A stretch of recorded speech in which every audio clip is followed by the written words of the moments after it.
Okay, we might get started just acknowledging the time. So, good afternoon, everyone. My name's Stuart Finn from Earth Observation Australia and the University of Queensland. Welcome to the second part of our water quality workshops for the Earth Observation for Government network. So, before we get going, just a few housekeeping points, which I mentioned briefly before. So if you do have any technical issues with the audio or video, please let us know. If you do have questions as we're going along, please type them into the chat window and we'll come back to them. Today will be a number of discussion sessions. So the way that we will typically handle that is through the chat window and then asking people to unmute themselves and clarify points through the microphone. So those of you that were at the Monday session, that was more of an overview. Today is a discussion about how to go forward in this space. We are actually recording the audio and the video, and also everything which is written in the chat window also gets recorded as well, including the private chats. So, please keep that in mind. So before we begin, I do want to make sure that we do acknowledge the traditional owners of the land and waters on which we're meeting and on which all of us work across Australia. Pay our respect to the elders past and present and recognise current and emerging leaders, and also acknowledge that Earth Observation Australia and a large number of our groups are working with Indigenous groups in terms of building on their knowledge and understanding of the environment and how to look after it. So just getting into today a little bit more, I'm just going to give a really quick, context setting introduction, quicker than I did on Monday, because we do have a slightly different audience today. So just to clarify what we're trying to do with these workshops and what the focus of Earth Observation for Government Network is. So in terms of the aims of what we're doing at the moment, and apologies if the chat window comes up at the moment, I'm working on a slightly smaller screen so I can't see what's happening all the time. So the aim is really to get a sense of, in particular areas of Earth observation application, what people are doing in terms of research, in terms of developing applications, how that's being taken and extended from concept and ideas to working across, in this case, catchments, states and territories, continental and possibly global scales. So we're trying to get a sense of what that looks like, particularly for water quality today, and to help by identifying that information, providing that to other groups who are directing the development of research projects, whether it's for Australian Research Council projects, whether it's for research to operations like in cooperative research centres, whether it's larger scale Earth observation planning like the Space Agency's sort of civil space road mapping process. What we establish here, it helps guide those in certain areas, and it enables the community to become aware of their breadth and connect with each other. So the outcomes of these workshops are a start at understanding essentially who's doing what and where and how. It's not comprehensive, that's always really hard. And we'll keep track of that information in the report that we produce, and hopefully initiating and enabling some more coordinated approaches, a number of which you've heard about already from our presenters on Monday, and that we'll continue to build on today. So just quickly, the bigger picture for Earth Observation for Government Network is on the left-hand side. We've identified a range of priorities at a state, territory to national level where there is a defined need, ongoing current use and likely more use in the future of satellite-based information to support a whole range of government activities. And that came out of a national workshop in 2019. You can see the main priorities listed there. And since that time, we've worked through a number of those topic areas and held workshops like this one, where we brought people together, identified the different components from research to operations, and basically put that out as a way to go forward and drive development of national activities. One of the things that has, I think, increased over that time frame is the inclusion of private industry and other groups outside government, from outside government, in the process. I think, as we all know, private industry plays a critical role in the Earth observation space, whether it's provision of the actual satellite data, and whether it's development and delivery of services, within government or separate to government for other areas. Private industry also depends on a lot of government resources as well. So it's really critical that we do have private industry as part of this discussion and pull it forward. So we're currently in the middle of a series of workshops on looking at water bodies and how essentially we use Earth observation there. In November, December last year, we held our workshop on oceanic waters, looking at biological and physical properties. This workshop series is water quality. So this is inland, terrestrial water bodies, as well as coastal areas and possibly offshore. And then our next workshop after this in May will be about water quantity, both above and below ground. And you can see each workshop ideally looks at what's going on and tries to pull it together and produce a report or transition plan. So that's the context for today and where we're going. So on Monday, we essentially went through, okay, what are people doing? And we didn't cover everything, but we had a couple of presentations from water quality focus, particularly within CSIRO and Geosciences Australia. So that was what was going on currently and where does it need to go. We had a presentation from where can this go in the future in terms of potentially integrating satellite and ground-based measurements and building a satellite, let's say, program or mission for Australia called the Aquawatch mission, which will help deliver this information. And we also heard from industry about, here's some examples of how industry actually develops and delivers these products and services, what are gaps, and also what are potential ways of industry and government working together.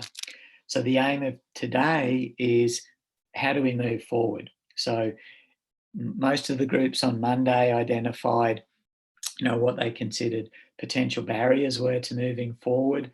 And, I think quite effectively each group talked about, how could you have, government working with different levels, government and research, how can you have government and industry and research working together? And the aim of today is to dig into those points and look forward from them. That discussion is also framed by a survey, which a number of you have filled out, which asked you about, again, how are you using water quality information? How do you actually want to go forward in this space? So today is about pulling it together.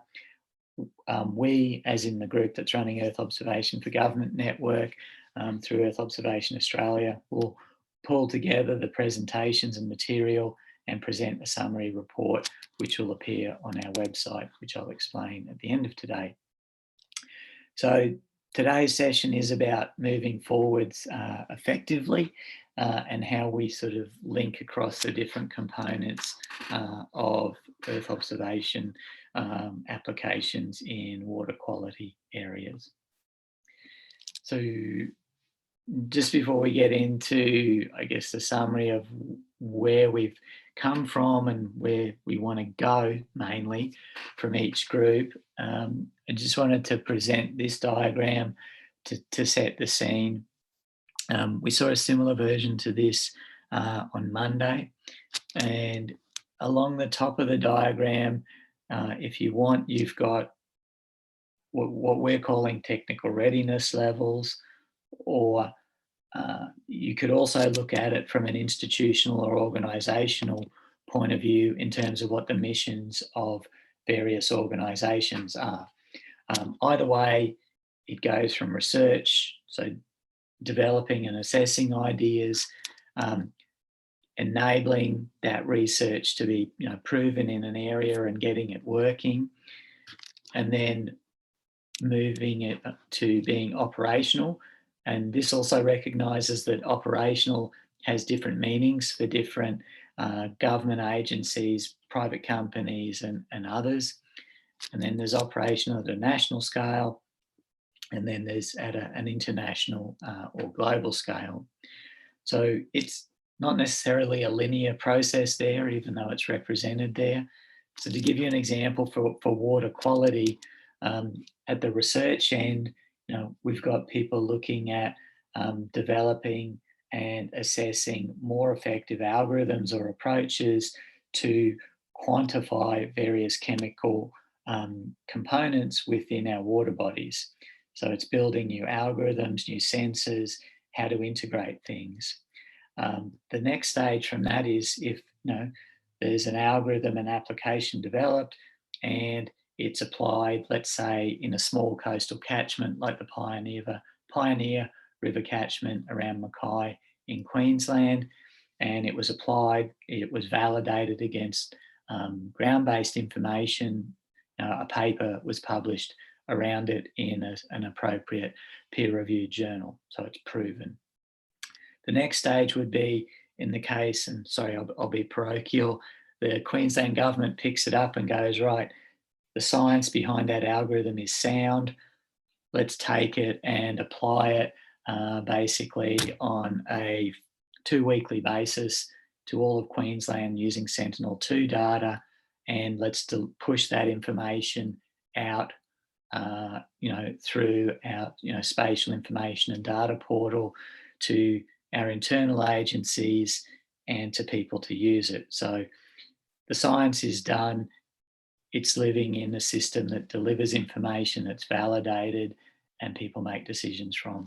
And then to a national scale, obviously, instead of just being one state or territory, it goes there. So what we're trying to do with water quality now is look at what exists in all these areas, how does it sit together, and that's what we'll get out of the report and some of the survey information that we actually have already.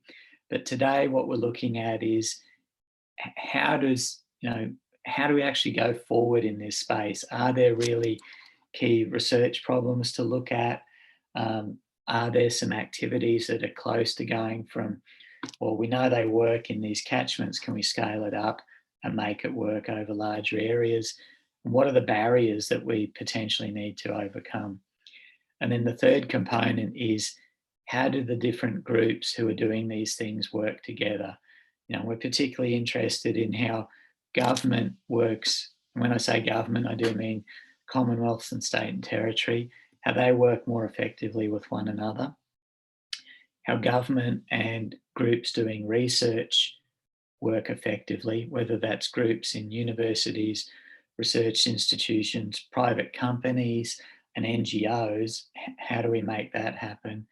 And how do we make all those groups work together more effectively? So if you look at that green line, the first green arrow there, that's why we're saying, okay, EOGN's looking across this space and trying to see how everything fits together and tries to draw in all these different groups. I also do want to point out that our national collaborative research infrastructure plays a very big role in all of our Earth observation application decisions, both for calibration of satellite data sets that we're using and also the validation of the products that come out of them. So, our terrestrial ecosystem research network, the integrated marine observing system, and AuScope, they're all critical national resources that we already use in these processes and we have to take into account as well. Also wanted to point out that, there are some parallel activities like the Aquawatch mission going on. It's something that sits as part of these individual areas as well. Sorry. Just checking the chat window there, as it looked like there was some activities there as well. Okay. All right. Sorry. Nothing to answer there. All right. And then down the bottom, there's a couple of other agencies mentioned. The Australian Space Agency is, if you look at its remit, is looking at what happens in all those areas. It's not a funding agency for all those areas, but it does need to know what's going on and how it potentially sits together so that, Australia can engage internationally with other space agencies through formal programs beyond just individual research agreements, and also to enable nationally coordinated activities. So, what we're doing potentially feeds into that. And one of the activities the agency's funded, along with Western Australia, is the Australian Space Data Analysis Facility, which is just getting going, and you'll hear more about this later on. And that's going to help sort of make linkages from research to research applications. So that's the big picture and where we're going. But the focus of today is really how do we get those orange boxes to work more effectively together. So in terms of what we're looking at today, and just a little bit ahead of, or over time, apologies. What we're going to do now is go back to our presenters from Monday and essentially ask them to primarily identify key directions they think will help going forward, making these linkages from research through to the operational use of these individual activities. So we'll probably have around, 5 to 10 minutes of presentation or reflection, if required, from Arnold, Janet and Steve and Magnus, so individually, and also take questions and discussions about points that they're raising, particularly if people think they're viable and are actually going to help move things forward. Keeping in mind we've got quite a broad audience online at the moment. So what I might do now is I'm just going to stop sharing the screen there and hand over to Arnold basically for the first part of this.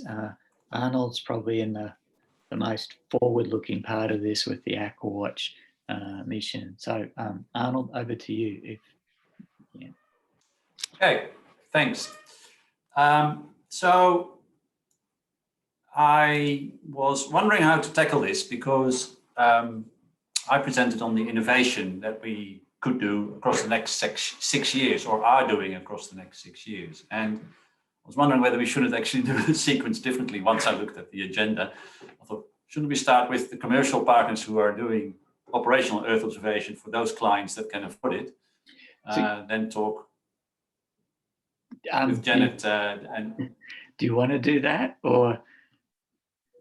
No, it's fine. Okay. It's okay. We can do it both ways, and I'll kick it off because I also have some international positions in the group on Earth observation, and because of that, I'm also looking globally at what's going on, and I think that's what I also wanted to talk about, because if you see what was presented on Monday, and if you see our capabilities in Australia to do Earth observation of inland water quality with current sensors, it's already quite far advanced. But what we are lacking is a strong end user pull or adoption. And the question is, why is that? And I think it would be great to get some answers to that today, to figure out why don't we have an end user pull. And I want to discuss Europe, the United States, Canada, China, South America, and Africa, where there is increasing end user pull for Earth observation. In some cases, it's because they've just got a complete lack of in situ networks and they're realizing they can jump straight to Earth observation without having to build up the in situ network, measurement network infrastructure. In some cases, like in Africa, it's actually the World Bank, the Bill Gates Foundation, some of those very large funding NGOs, which are actually funding Earth observation to provide monitoring data for African water bodies. And also Geoscience Australia is involved in Africa in building a data cube, which will also provide water quality in the future. So the question is, why don't we have that kind of end user pool in Australia? Because we do have a large continent to deal with, and we are only measuring about 5 to 10% of our water bodies. So you would think there is a demand to have, for instance, Earth observation also work across all the water bodies that are not being measured at all. And if you hear some background noise, I'm sorry, somebody's demolishing a bathroom in my house. Bad timing. In Europe, the Water Framework Directive has really changed things because the countries all the countries in Europe need to report on their water quality. And they've attempted to do that for 15 or 20 years based on in situ data, and the countries were very reticent many countries were very reticent in producing the data or gave minimal information. Earth observation, of course, gives complete information, depending on weather, but it gives complete spatial information and often quite good temporal information. So the European Union has adopted Earth observation as one of their key methods for looking at water quality. Internationally, one of the reasons the World Bank is interested is because of reporting on sustainable development goals. So all in all, there is quite a lot of end user pool in other parts of the world, but very little in Australia. And I think it would be a really good discussion here for people to start trying to analyze why. For instance, when you see what Janet Anstey, Siro, and Stephen Sagar from Geoscience Australia presented, they are already far advanced in looking at the validity of the products from Earth observation, and they've chosen to focus on the validity rather than coming out with demonstration projects early on. And was that a good decision or not? And I'm not saying, I know they've got good reasons for doing that, but maybe we do need more demonstrations of what we're currently capable of, but that then of course detracts effort from trying to get that validation up to the best level possible. So there's a balance there in requirements. I think Earth observation can do all water bodies in Australia.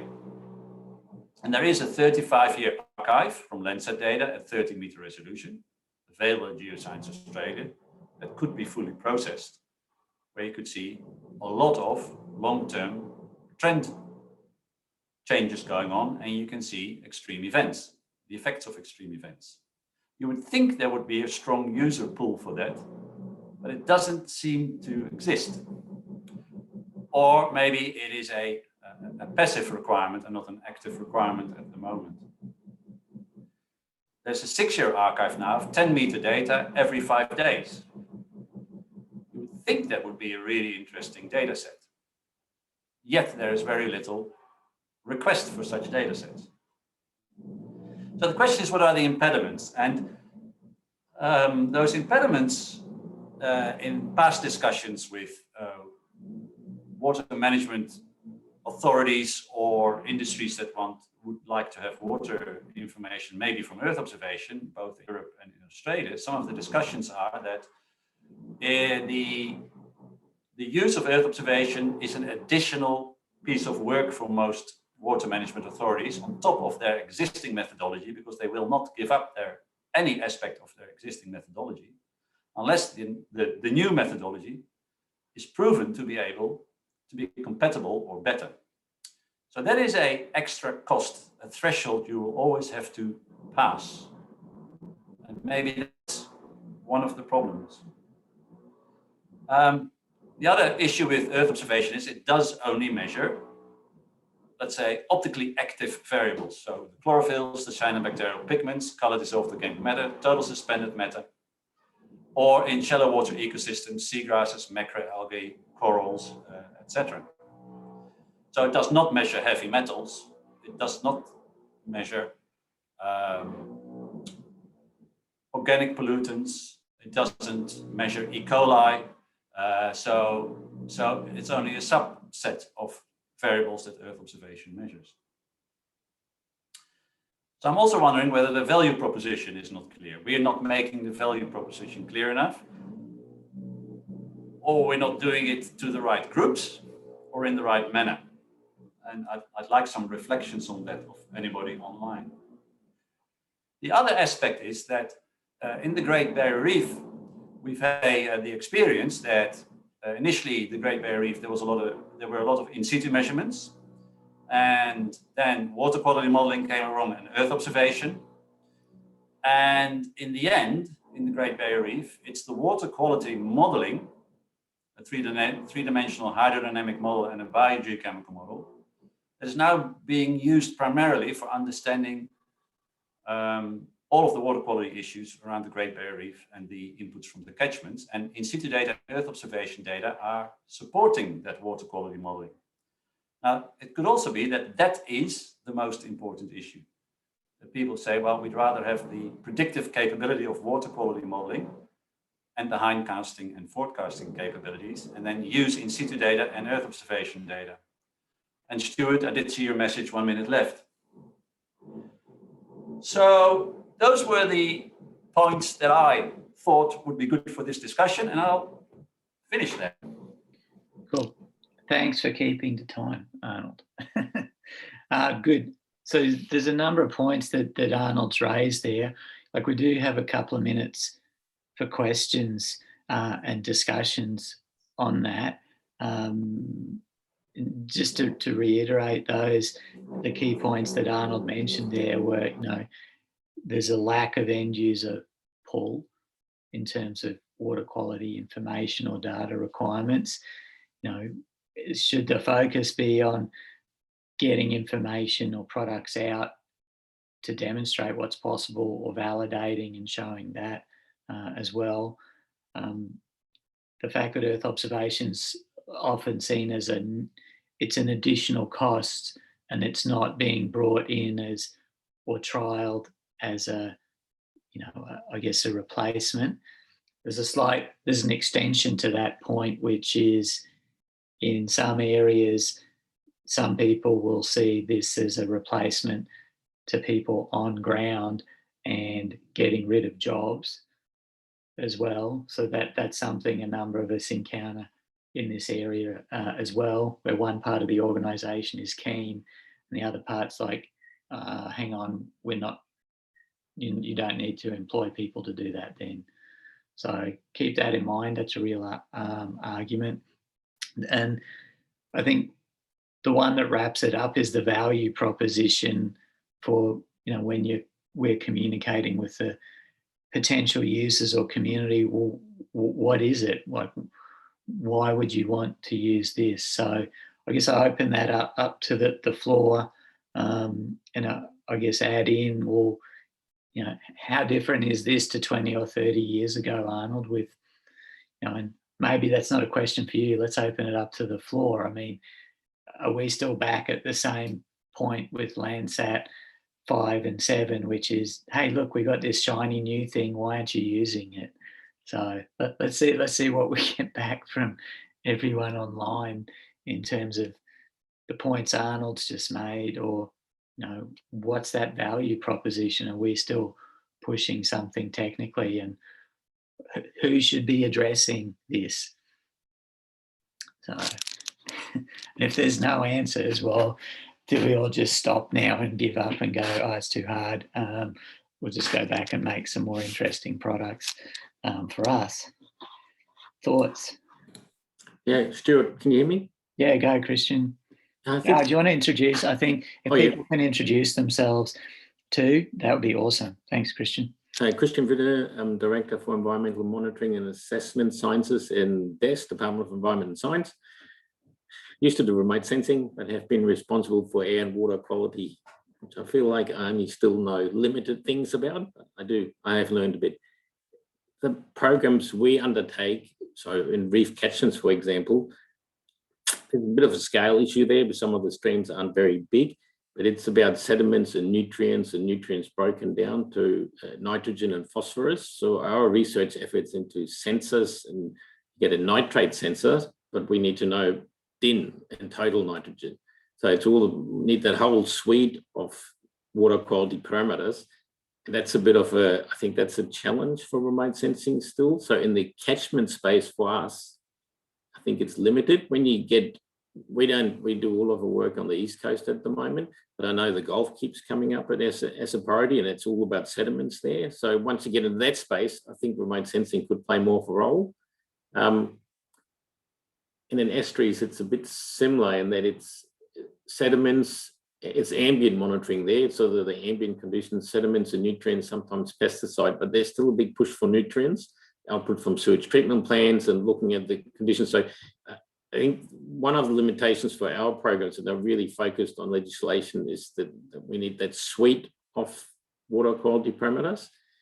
And we probably haven't thought enough about how we can have a mix. Maybe you get sediments from remote sensing, you still got to go up with boats or have monitoring stations on the side of the creek. So it hasn't been obvious what the solution is in that space. Can't hear you, Stuart. Sorry. Thanks. All right, I found a mute button. Thanks, Christian. That's really helpful, and that context is really important. I think in this area of Earth observation more than others, there is in situ measurement, and there are a range of parameters that can't be measured, but we can help with doing those as well. I'm just looking at the comments that Reese has put in the window there. I mean, there's some helpful suggestions there about, potential pathfinder or demonstrator projects which show the utility of combining those things to, address some of the questions that, Queensland, that Christian's identified from a Queensland government point of view there, and you can build a business case. I do know that is the approach that, they're taking slightly within Aquawatch as well, with demonstrator projects for doing things. Any other thoughts from people about, well, what is the value proposition? I mean, Reese has had a go at it there, and who should be putting that together, so that, we, the broad community that are doing these things, can use that, or private companies, could use that in how they demonstrate what they're doing. You're happy for people to type things in, or if you want to jump in, we've probably got time for just one more before we switch over. Stuart, it's Magnus here. Go ahead. Hey, Magnus, go ahead. Hello, everyone. Magnus Well. So I guess I'm the token industry representative here. I took some notes while Arnold was talking, and about this, I'll try to touch on some of those points as well as the value proposition idea. My experience is that when it comes to small projects on the ground, like small clients who want some dredging monitoring, so turbidity monitoring, I think the value proposition is there. It's simply a matter of word getting out, so to speak. Someone has a go and tries it, does a leap of faith, uses the technology for a monitoring project with some in situ buoys, and is happy with it and comes back for more, and then they let someone else know, and so on. So I feel like that is perhaps not exponentially increasing, but there's a steady flow of wanting localized water quality monitoring data products. So I feel that there's a certain amount of user pull there, even if, not huge amounts of dollars. To be a bit may be part of the user pool. If I look back on my experience working at CSIRO and GA, just throwing it out there as an idea, it occurred to me while you were talking that maybe part of the user pool. My experience from those days is that, for big projects, you talk to perhaps one government agency talking to another, we could do this, but a lot of research is needed first, and we need these databases of biooptical properties. And maybe this need to sort of do a lot of research first and test it has actually limited uptake from other government users. Yeah, that's been my experience, is that so much work has to be done first, and that work is just churning, slightly improving the models and so on. But then there's never any real outputs for say a big high-profile government user to get accustomed to the data, which is different from the private sector example I described earlier, where there is a steady but modest pull. Okay, just throwing it out there. Thanks, Magnus. Like I might just close it on that point, but that last one we'll come back to, because I mean, when you look at one of the primary roles of this discussion is like, how does government tackle some of this and doing it in a more coordinated way? Like what you've discussed would allow that sort of demonstration work, and then a way of interacting across agencies to show what's actually possible, as has happened in a number of other things. So we'll come back to that one a little bit later, but thanks. All right, we're just going to move on to the next section. Also, I just want to acknowledge that people are writing comments in, so thanks Reese and Brendan, and also Arnold. If anyone does see a point or a question that you can respond to in that, please do so. We'll use that in the follow-on from this. So what we'll do now is switch over to Janet Anstey from CSIRO and Stephen Segar from Geoscience Australia, again to follow up on that question, how do we potentially go forward? So thanks, Janet, over to you. Thanks, Stuart. Well, Stephen's a no-show today. He's on school pickup, so he's given me his slides to refresh you all what we were talking about. Cool. So the remit was really to look at the gaps and the potentials for collaboration going forward. So, this is our flow chart that we've used for our collaborative project with Geoscience Australia and CSIRO. And those components that you see in the boxes are really the areas that we're undertaking research on now, but also areas for development and potential for interactions with other collaborators, be they government agencies or private sector. Steve mentioned some of the operational pitfalls and roadblocks. I won't go over them again, but these are some of the areas that GA are really pushing forward in terms of producing an operational product, as opposed to the single scene analysis that has been done for the last 30 years. I guess the major roadblock and the major leg up that we're all getting as a EO community is this ARD data that's being made available. We can't operationally do individual atmospheric correction on scene by scene basis. So this has been sort of the biggest step up forward, but there are still hiccups with it. An appropriate aquatic atmospheric correction product is one of them, but also, making sure that we adhere to international standards and protocols. And finally, validating these data and making sure that they're QA/QC'd and the metadata standards that are followed with each of these data sets.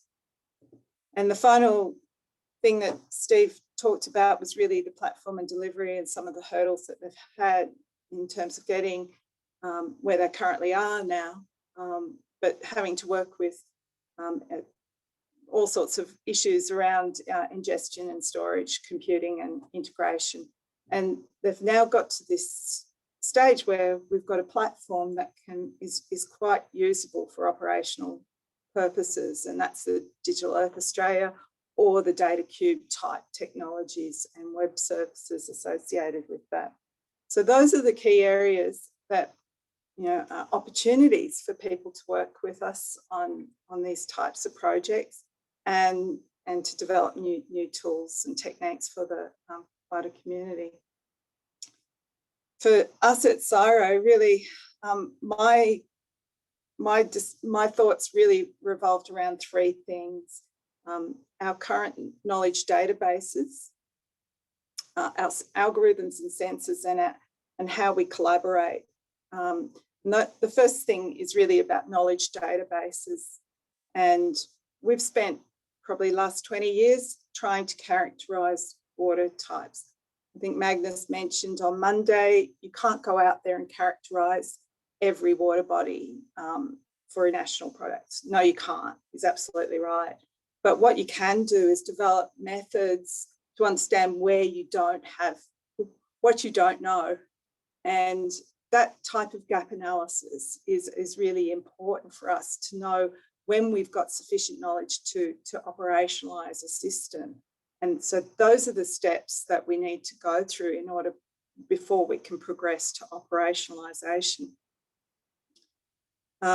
One of the things that a knowledge database can bring in is all sorts of non-traditional data sources, such as citizen science data. And in this example, you know, what we're doing is using citizen science data to compare with Forel-Yule colour products derived from satellite imagery.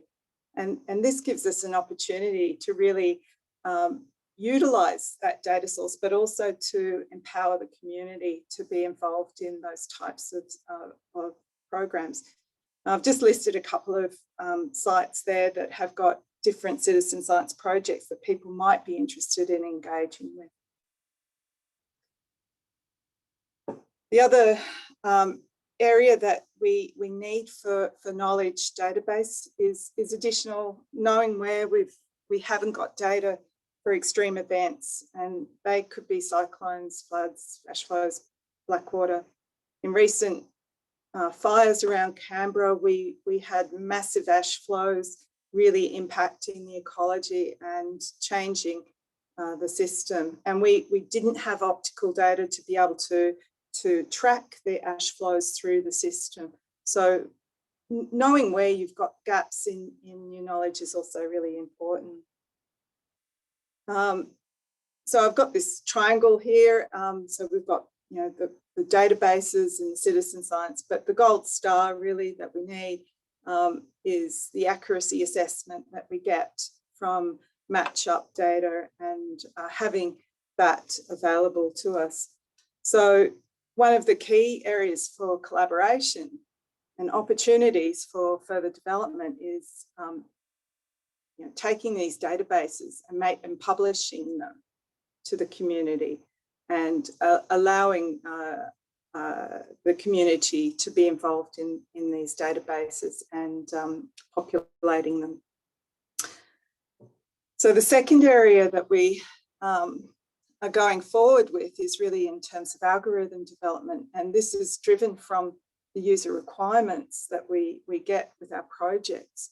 You know, CSIRO is very much on the research end of that continuum of data readiness. So we're getting all that information and those requirements from various institutions. And these algorithms could be ranging from carbon budgets to harmful algal blooms, habitat mapping, improvements in these things, particularly looking at change detection and variance there, but also looking at AI and machine learning methods for water quality or plastics or things like that. But more and more, I think there's the real opportunity to do multidisciplinary type science, and that's whether it's developing model integration with satellite observations or prediction models, but even ecogenomics, so we could link in with a whole range of different opportunities there. But there's also the opportunity and the risk of getting involved with these new sensors. There's hyperspatial, hyperspectral and hypertemporal sensors that are coming on board more and more all the time. And so there's more the need to make a lot of these tool sets that we've got agnostic to these sensor types. But then we also have to answer specific questions. So these are some of the issues and things we don't want to keep on having to chase these opportunities, but we've got to be aware and address them when they come up and make use of them when they're useful. Just finally, collaborations. We need to keep those collaborations going, and one of the areas that we've found lacking is our interactions with universities, and that sector is really limited at the current stage. It hasn't always been that way, but it certainly is really limited at the moment. So there's a real opportunity of engaging with students and getting joint appointments with PhDs and things like that with other research institutions. We really do find that where we lack our collaborations with universities, we've increased our collaborations with other research agencies and other people working within Earth observations. And so that's given us the opportunity to engage with them. But what's driving that is really project funding and the ability to be able to spend time on research work. I put up, it's a bit of an advertisement, but it's just an example. The Earth Observing Forum is an opportunity for us to engage and work with other people as well, and find out what other people are doing, and find the synergies between the research that we've got going at the moment. That's all. Thanks, Jen. Right. Thanks very much, Janet. That covered a lot. And thanks for mentioning the forum. We'll come back to that at the end. So just one point of clarification. So looking at what you'd identified as potential ways forward, particularly your triangle and gold star sort of activity, and then looking at algorithm development, being involved in new sensors, I mean, it does really look like that calibration and, or to a certain extent, more so validation capability that government can access, community as a whole, is something that would both pull and push a number of things forward. Is that a fair assessment of it? Yeah, I would think so. I think calibration validation is something. It was quite interesting. I'll refer back to something Magnus said on Monday, that less than 10% of people, I think he said, actually ask for validation data for their products, and yet we don't get a client or a collaborator who doesn't ask for validation. So I think there's quite a different spectrum there of users. So, we're trying to, what we're doing in research and providing calibration validation data is actually applicable to our clients, but actually across the whole industry. Okay, cool. Thanks, Janet. I might just turn that back over to the floor. There's also a number of comments, which I'm going to come back to in a minute, but were there any follow-up points from people who are online about, I guess, the number of those items that Janet's identified there as, potential ways forward? I mean, there's quite a broad set there that there's activities in different areas, and we know we need to build on. I mean, did anyone want to add on to those? No. So just while we're thinking, just acknowledging the comments which are coming through, please feel free to write more comments also while I'm talking. Just starting with Arnold's one about the state of environment reporting every 5 years, and there are similar, I guess, discussions in state agencies when people request event-driven information, but to provide the information required, you needed to have started doing the monitoring beforehand, and it may not have been in place. So, and there's not that investment. So I think, you know, we do need to tell a story that if you do want to assess the impact of events, there does need to be ongoing monitoring, and you can link things together. I think the comments that, you know, we do have in there from Sheldon and also Gabrielle point to some of those things there. I think Sheldon's point was an interesting one about shifting around. So you know, maybe Earth observation provides that ability. So instead of just focusing on one area at a time, you could focus on all of the, if you want me to use the term, assets or resources you're looking after. So you don't just have to focus on one at a time. You could focus on multiple ones, and also, you know, understand how cost effective that is. And that also comes back to the comment that Gabriel's put in there, like low awareness of what's cost effective.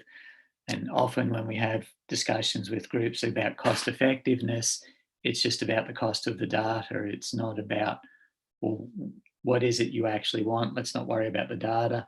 Let's, you know, what do you actually want delivered? Do you want a table? Do you want a graph? Do you want these things? How often? And what are your requirements? And then work out costs for things. I think, as Magnus pointed out on Monday, temporal frequency is probably the main improvement that people were looking for there as well. I just want to highlight the point that Arnold said in response to Sheldon. You know, I think there's this forum and follow-ons from it are an opportunity to interact one-on-one and build projects. So we'll share contact information, but also often, particularly for the groups who are building applications, showing that you're working with industry groups, you know, like all hydropower utilities, does enable us to access more supporting or leveraging funding. So building whole of industry approaches are quite important as well. Right. I'm just conscious of time. Any other comments or thoughts? I think some of the discussion that's come up off Sheldon and Gabrielle's discussion is really helpful there, and having these, like the demonstration projects, and Stephen Cigar pointed this out with Janet on Monday, that having those time series demonstrations linked up to ground-based measurements, or in water measurements if you want, showing what's actually possible, and, you know, also a realistic assessment of potentially costs for doing those things would help demonstrate what's possible. Maybe that's a role for the Space Agency and other groups, which is, you know, here's all the leads into Earth observation applications, product and service delivery, you know, at a national, state and territory and private industry level. Something to think about going forwards. All right, just conscious of time, and I'm trying to keep us on track so we can continue with the discussion, which has been excellent. So thanks, Janet, and thanks for covering Stephen as well. We've moved on to Magnus now, who is hopefully not the token industry person here, but giving us a realistic perspective of things. And also, I guess, Magnus, I mean, we didn't talk about this before, but so I'm going to put you on the spot a bit here. I think also, I guess, in your answer, if you can think about the international context, and I know you have to think about this all the time because you're part of an international company, but I think that's something, you know, if we're developing industry government collaborations, I mean, industry in Australia isn't just about an Australian market, it's about globally as well, and how we potentially build collaborations that help industry and government in Australia, but also internationally as well. So I'll hand over to you. Oh, that's terrific. Okay, I'll share my screen. Just bring up my, thanks, Stuart. Yeah, all good. Yep. So this is just the last 2 slides of my talk on Monday, just to give me some sort of a framework. So I guess I want to, well, where to start?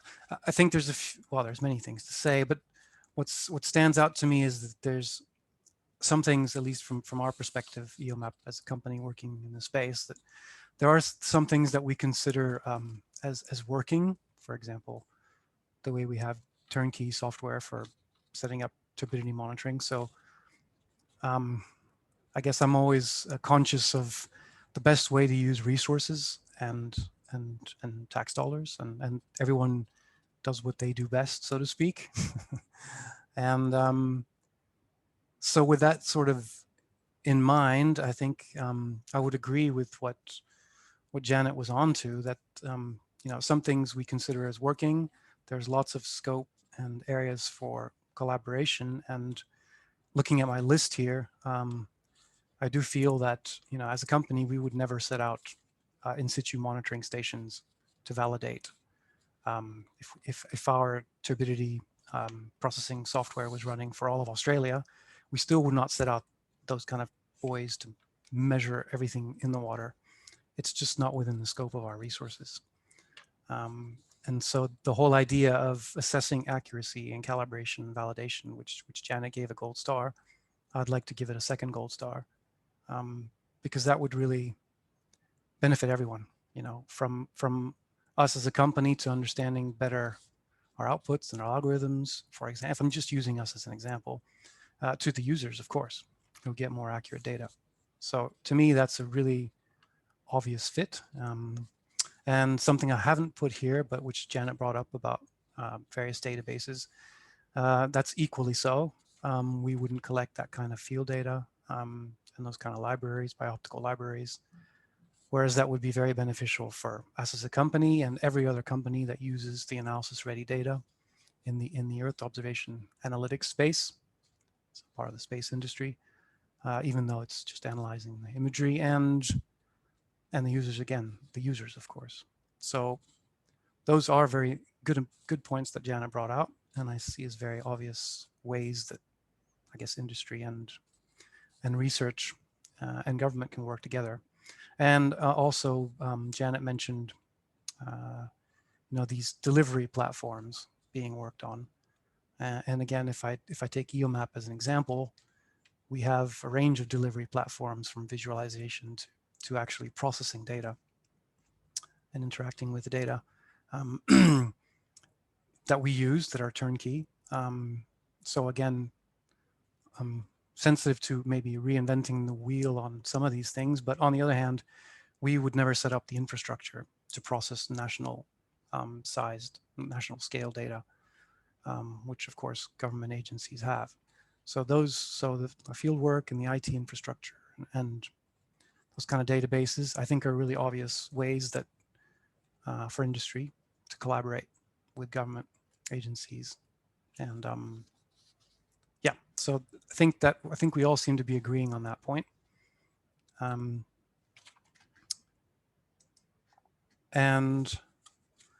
Or we could use atmospheric correction as an example. So we have an operational atmospheric correction that we use all the time for satellite-derived bathymetry. We have it installed at various agencies. But again, if that was being validated on the ground, that would be fantastic. That would be really great for everyone, I think, and that would create analysis-ready data for a whole host of new eolytics imagery analyzing companies, really promoting the space industry here in Australia. So that's one simple example of how that could work really well. And I guess also mention, of course, from my point of view, where does the line go between using tax dollars to develop new systems, new algorithms, new solutions, which might be a build it and they will come attitude, might be, versus where you provide a national service with fundamental data, whether it's databases or atmospheric correction analysis ready data, versus the small new company that can do turbidity measuring for a location, go there, collect some water samples, and really do a really accurate, high specification job, to sort of be aware of the cost benefit there between government and private industry. Yeah, that's what I'd like to say. Happy to take questions. Thanks, Magnus. All right, if we hand that back to the floor, any comments from Magnus? Actually, while we're doing that, Reece Bitterscombe, are you able to hop online and just go through the comment you've just made? Because it raises a number of critical questions that we haven't talked about. Yeah, hey Stu, everybody. Hey, Reece. Did you want to introduce yourself first as well, please? I was just going to try some video. Yeah, hello. Oh, Sorry, I'm just on my phone because I can't make this work through work computers. Yeah, Reece Bitterscombe, so I'm Director of Earth Observation at the Australian Space Agency. I'm sort of listening in today to keep an ear to the ground as we're getting closer to finishing our Earth observation roadmap drafting process. So yeah, this is all very, very interesting, and the water quality is water quality monitoring is a kind of a big thing in the EO roadmap. Driest nation on Earth and all that sort of good stuff. There seems to be some compelling arguments, but I'm throwing out a bunch of things there today to try and be a little devil's advocate, if that's a useful phrase, to try and throw a bit of a hard light on some of these things. So so the comment that I just posted up, thinking back to fundamentals, why do we bother with space-based EO? Well, one of the really good reasons, if you need to sense things in places you can't physically get to, or put in situ sensors, or get to in a frequent enough fashion and so on, or you need to get a really broad view of it all. And so I'm just positing there, the water resources in Australia that we actively manage, and by that I mean ones that are overseen by government departments or are reported back, even if it's done through industry, to a point where someone actually cares and funds and makes decisions on those things. Have we got enough in situ reporting that we're comfortable with it? Are ministers and so on generally comfortable with what we've got? And if they are, it might be a really uphill battle to say we should do it some other different way. Other things throwing out there is, space-based might help, but maybe it helps through space-based Internet of Things. So an in-situ monitor goes a long way to getting rid of cloud problems for space-based EO. And if that can work, maybe there's a bit of an overhead in getting enough sensors in placed, or updating sensors if they're already there, but maybe that's actually a better solution to the problem. I think that could be an approach that needs to be made. So, doing the numbers on getting the people with the equipment to those water bodies that we either actively do or truly understand we need to manage and get measurements of, vice the cost of a satellite system that can't see through weather. Anyway, just some other ways to think about it. I think thanks very much, Reece. Those points actually go, it almost like they pull together what Arnold and Janet and Magnus have said, and also the comments that came up earlier, just looking back through them from Sheldon and Gabriel, because I think in some cases, that there are agencies that look like, okay, there's not enough resourcing to cover all of the physical features that are required, and that seemed to be Sheldon's point. I think if we went and asked Christian Vitter, who presented before, do you have enough, and how would you address that balance? We might get a different answer, but I think that is an important point, and I think when we communicate this area going forward, is that it's always going to be a combination of the two in one form or another, if we can get out there. It also comes back to what the point Arnold was making about, well, you know, what's the value proposition? Is by going down this track, is it actually going to make your monitoring more effective in that you cover all of the features you need to look at? Or is it going to make it more efficient because you cut down the number of field visits, or, you know, relative to setting up your instruments and running the comms on them, it's relatively cheaper? I don't know, but there's a number of factors in there, and I think this is the discussion's pulled out. Now, this isn't just about the satellite data; it is about what's on the ground and how they talk together moving forward in that area. And the all-weather capability is also I guess, a challenge in the sense of water quality if we're using optical data. I mean, if we've got in situ sensors in place, they're going to be making measurements, ideally irrespective of the weather. But, you know, if we've got cloud smoke, nighttime, unless there are ways of, I don't know enough of it. I mean, are there ways of using active sensors to look at water quality? I don't know. I don't have a complete understanding of the physics of all of those areas, but I don't think there is. Someone can tell me if I'm wrong on that. But yeah, I think that just going back to everybody for what Reece has said is that I think we all sort of live inside this area of this is what we're focusing on, here's how we're going to use it, and then not necessarily pulled back to go, well, is this really useful? And that, like, the comments in terms of, I think, you know, Gabriel and Sheldon's comments really help. So, you know, I guess for the next step, it'd be really interesting to hear from people who are, you know, monitoring and managing these areas. So whether, I know, Gabriel, Sheldon, or Christian, or others, if you want to indicate, you know, what would you have to be convinced of to move over, you know, to integrate more, you know, satellite data into it? Thanks, Reece. Sorry, no, I was just going to say, can I ask a question when you? Go, yeah, go. When there's a chance.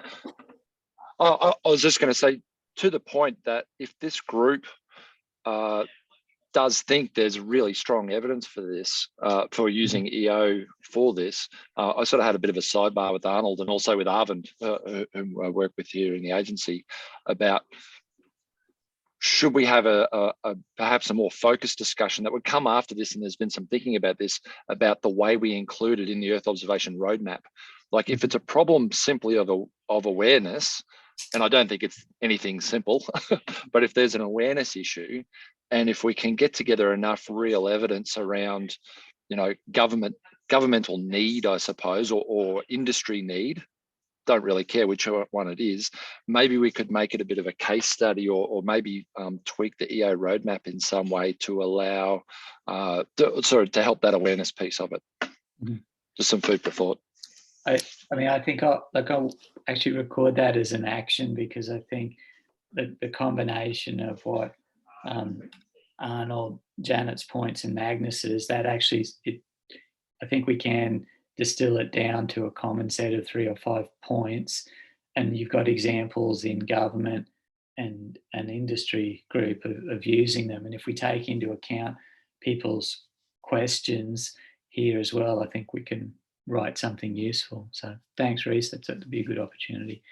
All right, so just back to, so I guess, you know, in terms of people who are monitoring and managing water bodies, and the point we were just talking about, I mean, is this a realistic discussion that if you can show that, you know, this capability is going to let you extend the area you cover, it would be taken on board? If it works effectively with your in situ measurements, it would be taken on board more? Or, you know, do you just actually have to show cost effectiveness? So, you know, I guess open it up to everyone there, either in the chat window, or if you want to talk through that or ask for clarification, because I haven't explained that clearly, please let me know.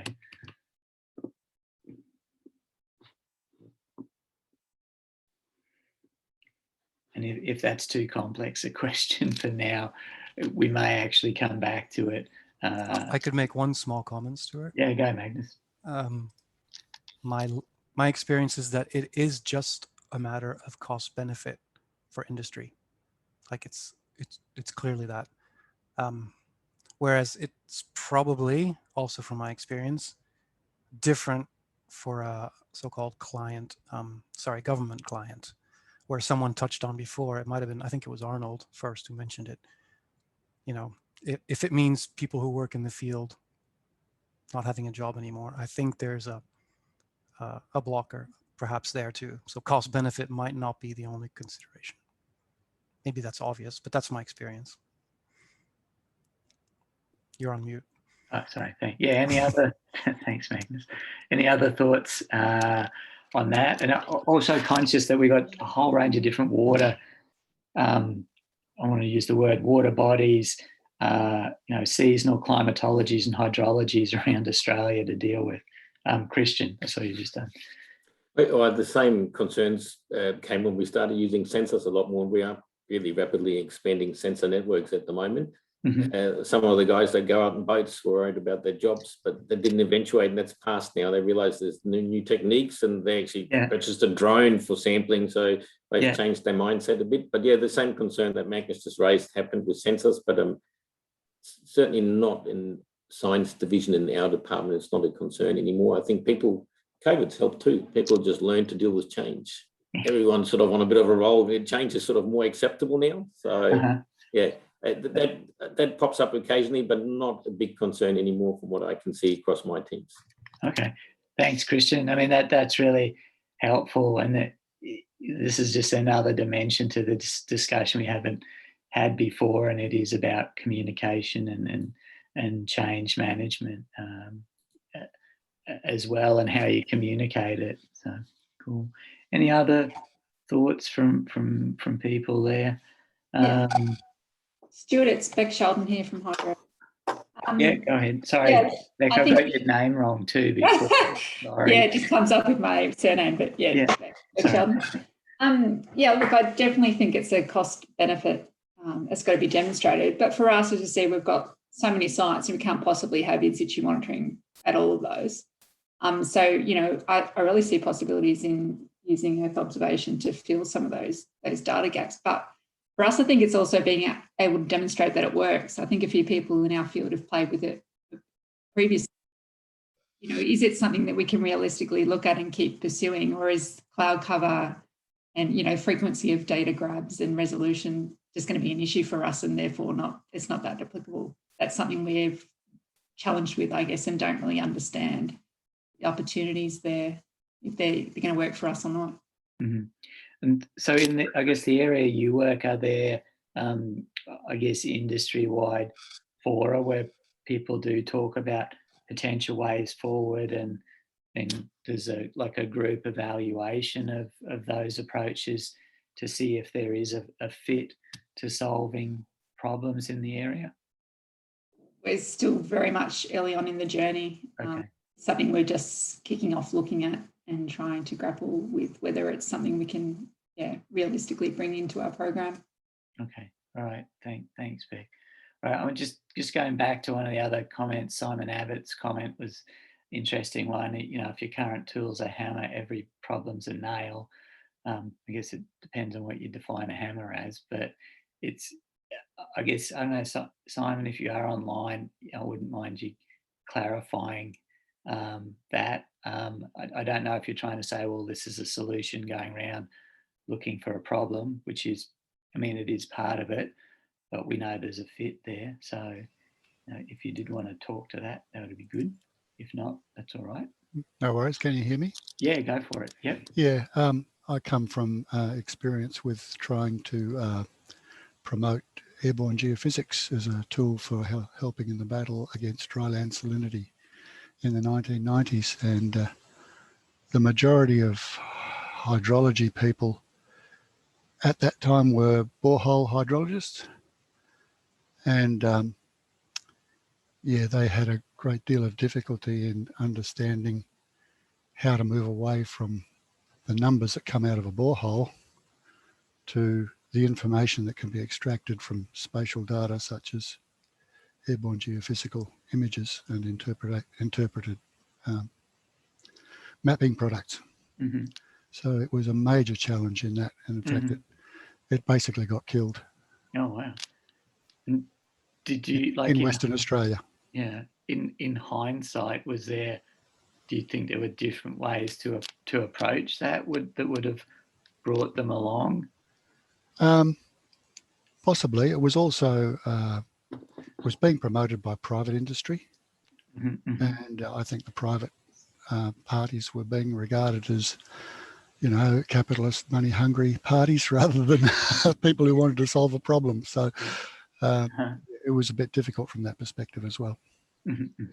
Okay, thanks, Simon. That really helped clarify that, and I think Christian spoke a little bit to some of that as well. But I mean, take that on board as a way of going forward, and it does relate to the comment that I think Jeffrey's just put in there. Sorry, Jeffrey, I can't see your surname, but I think what you've written in that paragraph is a really neat summary of, what's that potential decision-making process, and how could we being the groups that are setting up and delivering these capabilities provide information so that people can see that there are a range of levels of engaging with this. At one level it's the straight service delivery where you access a website and the tables, the graphics, the spatial data if you want, and it's delivered in the format for your decisions. At another level, you're getting the information and doing the time series analysis if you want yourself. So, there's a range of ways of coming into that. And I think what you've written there would definitely take on board is how do we present these things going forward. And what you've said is actually a concern for the entire Earth observation applications area, like those questions you have about all the potentially people see the data as expensive, it's impacted by other things, but is it to get this and use it, do we have to do complex processing, or can we specify exactly what we want and get our requirements? I mean, that's a common challenge across Earth observation application and development, and government agencies and private companies deal with it in different ways. So we'll definitely take that on board as a way of going forwards. I'm just conscious of time and that we're getting closer to the end of this session. I did want to move into a little bit of a wrap up and then explain next steps. But before I did that, just wanted to ask if anyone had any other critical things to cover here, which we haven't covered already as well. Sorry, Arvin, I realised I didn't cover your comment from before about the EU example. Is there scope or interest for an APAC water quality reporting initiative? That is a good question, but it also comes down to state and territory level monitoring and management and who's responsible for what, where. So that's something we can take on board later on. I think, Reese, your question about frequency came up on Monday's discussion as well. I think that's something that we could, like in terms of what will come out in the summary report on this, we'll identify it. And I do think, actually, Reese, it'd be worthwhile if you and Magnus have a discussion about those questions and also costs as well. So, cool. So there's also... May I? Yeah, go. I just saw your comment, Arnold. Yep, go. Because the frequency and fidelity of water quality data. So we did 7 end user workshops in AquaWatch from October to March. And we actually have all that information, but we're writing it all up now into a as concise as possible end user report. So we do actually have quite a good insight in that information, except it's not public at the moment. If people want to know more about it, I've got a summary that we used for a workshop 2 months ago, but we do have insight in it. And there are requirements, for instance, for near real-time data. So this is one of the things that in the past has not been possible. It took a while to get the data to the end user. Near real-time data requirements are quite significant, we found. And those are then, of course, that requires the whole IT infrastructure to run completely smoothly and as much as possible in an automated form, which is what GA and CSIRO are working on, but also that EOMAP has worked on a lot to be able to provide fast turnaround times. So we do have information, it is coming out and we will make it public. And if people want to see what we've got at the moment in draft form, I'm quite happy to distribute that. Thanks, Arnold. I think what we'll do in the summary report for this is also point to the report like the AquaWatch project outputs and where those will be, and some other relevant activities as well. Cool. Right. Okay. So I'm just going to share my screen again. So hopefully, which one do I want? This one. All right. So, okay, just in terms of going forward in this area, this is just an example of what we did in one of our EOGN workshops last year, where we're looking at basically making sure there's national capabilities for delivering up-to-date maps of commodity level sort of cropping, so as in, you know, basically which fields or which crops, and how we could get groups to work together to actually do that. Not suggesting that what we're trying to come up with here is a standardized way of doing water quality mapping and monitoring, but we are interested in what would be a similar way of putting things together to actually say, here's how to move forward collectively, you know, to deliver these capabilities or enable governments and private industry to do it. So we'll keep that in mind with the write-up. So just in terms of how we tend to close off these workshops, what we do is take the information that's been collected in these, and we have essentially a database which says, here's what people are doing with, you know, different Earth observation applications, and we put the information in that. The information we collect goes into a report which helps us look at those different components of that research to operational spectrum, if you want, and in this case, particularly for water column. Because this is primarily focused on Commonwealth government agencies initially and the Digital Earth Australia program, you know, we will feed in recommendations about how that infrastructure can or could be used in future in this space. But I mean, just to be clear, that the workshop results are not solely for you know, GA and DEA. It's about the Earth observation communities across government as a whole to be built, and how they work with industry and research and build those things up as well. We'll also provide input to the space agencies' activities in developing Earth observation. It's been really good to have Reese on the call today, and you can partly see, you know, why we're trying to have close links with the space agency, so they can include critical examples like this to direct, you know, development of the field in the longer term as well. And so once we pull everything together after we finish, there'll be a draft report which we'll look at internally, and then we'll post on the EOGN website. There's the actual link for there. So if you do hop on there, you'll see the previous workshops that we've had and what the output and outcomes for those actually were. We'll make sure everybody can access the slides and the recording for today as well afterwards. And just in closing, Janet mentioned this earlier. Thanks very much, Janet.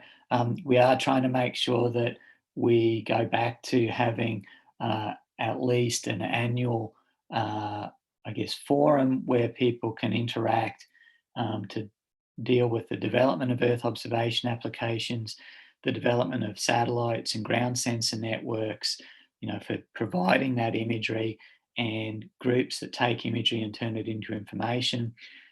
We want all those people to meet at this forum. It is in 2021. It'll be a full day interactive online event on the 26th of August. You'll see some more details later on. It will be really good if we could actually have a session within this around water quality in Australia, if not, and in addition to a session on the Aquawatch mission, which Arnold had talked about as well. So keep your eyes out for more information on this. It is actually also, if you go to the EOGN page and under webinars and events, you'll also see the link to the forum page as well. So that'll be online, won't cost anything. 2022 we'll be moving to having a fully interactive face-to-face meeting in Brisbane for that, hopefully. So that takes us to the end of things today. Just before we finish, I'd really like to acknowledge everyone for your time in presenting and contributing. I really want to thank our presenters, so Arnold, Janet, Stephen, who's not here, and Magnus. Thanks so much for putting all your thought into those slides and being willing to participate. I also want to thank Larissa Marfan for getting all of this together and making sure we connected and it all ran really smoothly. And I'll look forward to talking with everybody after this as well. So cool. I'll leave it there. Thanks everybody, and we'll be in touch again soon. Thank you. Bye. See you everyone.